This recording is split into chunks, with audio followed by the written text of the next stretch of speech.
At nagbabalik ang Doctors on TV. With us this morning, Dr. Jack Herrin, Developmental Pediatrician, still talking about learning disabilities. Right.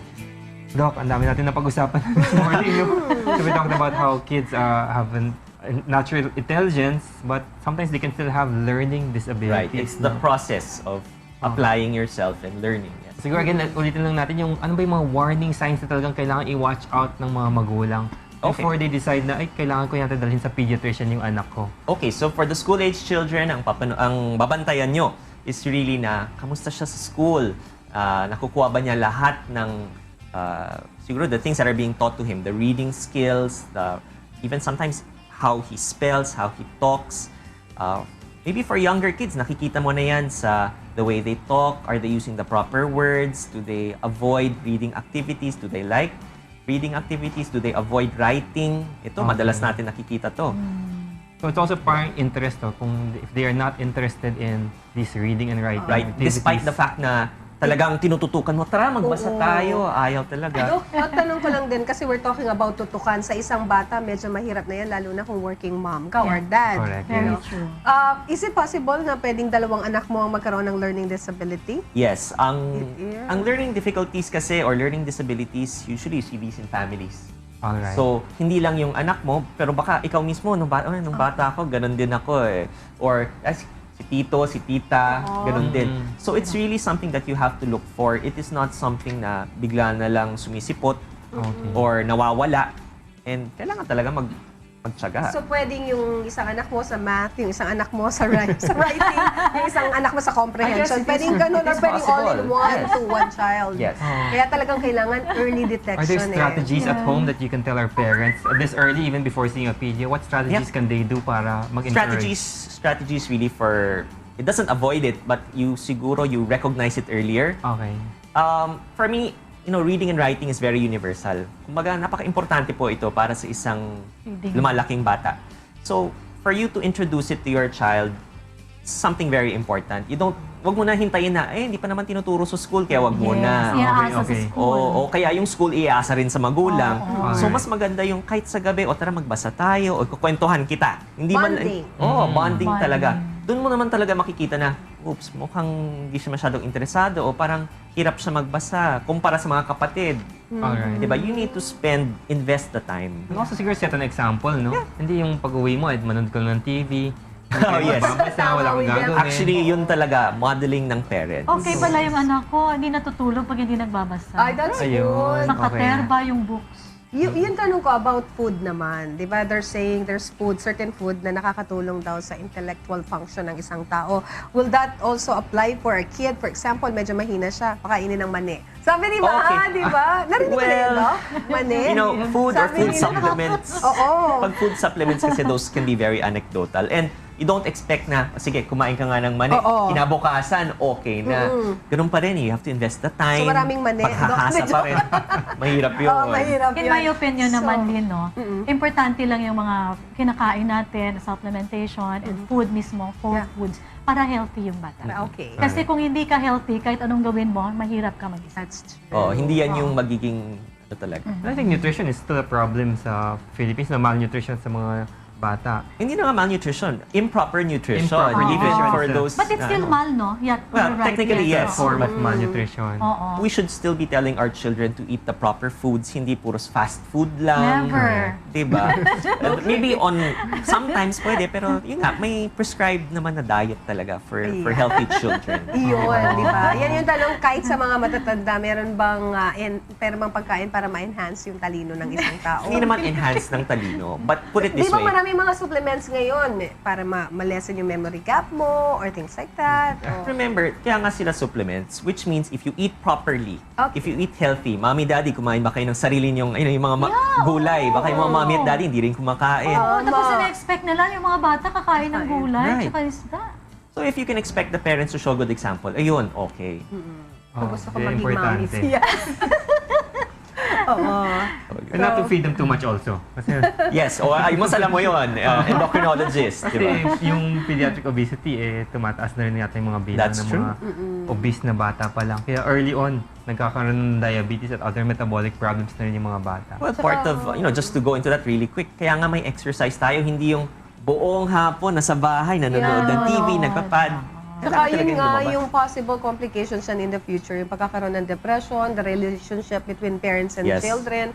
Kaya kailangan talaga ma-detect kaagad at bigyan ng oras at panahon. That's right. Do not disregard, di ba? Kailangan talaga tutukan. We And have to there do are that. hormonal metabolic problems. For example, sa thyroid, no, we used to have cretinism because of iodine deficiency. But there is still some isolated case of primary hypothyroidism. Yes. So how do we know this is these why we patients have newborn screen to really see Alright. congenital hypothyroidism is ano. Otherwise talaga it's really regular checkup with your pediatrician. Yeah. Ang habol natin wellness checkups. Walang sakit pero pupunta ka lang sa doktor. Okay. Kamusta? O ano? Kaya mga kasambahay, kaya importante ang newborn screening, yung extra na babayaran nyo for the newborn screening. Sulit yan eh. Kasi you can detect hypothyroidism Right. Actually, at the onset. sagot na siya yata ng PhilHealth to. Oo, So, you don't even have to worry. Just make sure na may sagawa to sa mga anak nyo bago kayo makalabas ng hospital. Hindi Standard yung- na nga siya sa mga standard hospitals siya ngayon. eh. Oo, So, dapat lahat it talaga. And not should just be done. hypothyroidism, but also other Other problems, no? diseases, yes. Meron bang specific situation? Kailangan happy yung family mo. Yung mga ganon, di ba? Kasi hindi naman lahat ng atmosphere ng isang bata ay okay. What is like the ideal setup para sa isang bata na maiwasan ang pagkakaroon po ng learning disability? Okay.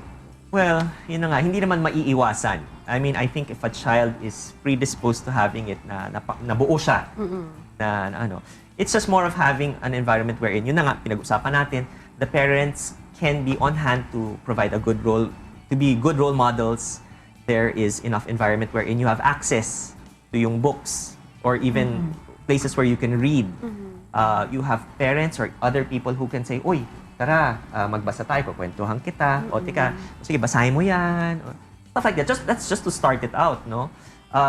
Sabi mo nga, hindi lahat ng family is ideal. Yeah. But at the very least, I believe that families should be given opportunity. Without opportunity, walang mangyayari. Is there a society for learning disability kids and family here in the Philippines now? Well, learning disabilities kasi are sometimes associated with ADHD. Okay. Not all. So maybe one of the resources that some parents could also go to is the ADHD Society of the Philippines. And then from there, they can also be pointed out. Other resources can be Dami lang natin, Doc. ADHD is? attention deficit and hyperactivity disorder. Yes, I'm Okay. sorry. Oh, Doc, last question. Siguro, how do you treat your patients with learning disabilities in the clinic? Well, at least for me, it's recognition, really, no? And then I also have, we have interdisciplinary teams. So if it needs reading intervention, we have specialists who handle that. There are special education teachers who, yan talaga ang forte nila. Reading intervention, SPED. math, SPED. Opo, SPED is not, usually we think of SPED na, ay, pag ganito lang. No. There are special tutorials or special programs really for kids who need the intervention. Okay. Diba? And then, of course, yung seminars also for the parents. For the parents. For the parents. Diba? So you have to train the parents as I well. think mas important yun. Tsaka To train the acceptance parents. siguro, Doc. Medyo mahirap din yung acceptance for the parents, denial no? kasi yung mga Kasi most of the parents, time, no? denial ka Yes. talaga na hindi matalino masyado yung anak mo. Lalo na kung matalino ang parents, di ba? Ayun, Parang, oo. Very true. Iba tinatago lang sa bahay, hindi na pinapalabas. Oo, true. Kasi kinahihiya. So, thank you very much, Dr. Yep, Jack. thank you, Herrin. JM. Sana madalas ka dito Madalas. sa program natin. We learned a lot from you this morning. Thank you Any for having final me. words for our audience? Final words. For me, it's all about early intervention, early detection. So, sa mga parents, kung meron naman po kayo napapansin sa mga anak po ninyo, konting duda lang, suggestion ko talaga magsimula po sa general pediatrician po ninyo. That is the first place to go to. You ask your general pediatrician, he or she will point you in the right direction. Of course, kung kayang-kaya naman ng general pediatrician, go! Diba? Huwag kayong mahiya, huwag kayong maghintay. Kasi pag naghintay po kayo, hirap magsisi Baka afterwards. hindi eh. maagapan. Baka Opo, mahirapan na opo. later Kawawa on. naman yung mga bata. Yeah. Okay. Thank you, Doc. Alright. And where can our audience find you in case they want to see consult with you? Well, not necessarily for me, no? For any developmental pediatrician, suggestion ko talaga, please visit our website, devpedphil.org. D-E-V-P-E-D, devped, Ped. phil, P-H-I-L.org. Alright. And we have a list of developmental pediatricians, Luzon, Visayas, at Mindanao. The nearest one. That's good. Lastly, anyone you want to greet, Doc? Of course, my wife, Kate. There you go. My kids, hi guys. Hey, look, I'm on TV. Good morning, Daddy's Dr. on TV. Kate. morning. Daddy's on TV. Oo, na-miss ko na si Dr. Kate. Matagal ko na hindi nakikita. Hi, Siya- kids! next time. Next time siya naman mag-guest sa atin. Oo naman. Thank you again, Dr. Jack Herrin of Cardinal Santos Medical Center and also from Malolos. Yes, I Bulacan, mga practice in clinics. Malolos also. Okay. Huwag muna kayong alis, mga kasambahay. Magbabalik pa po ang Doctors Doctors on TV.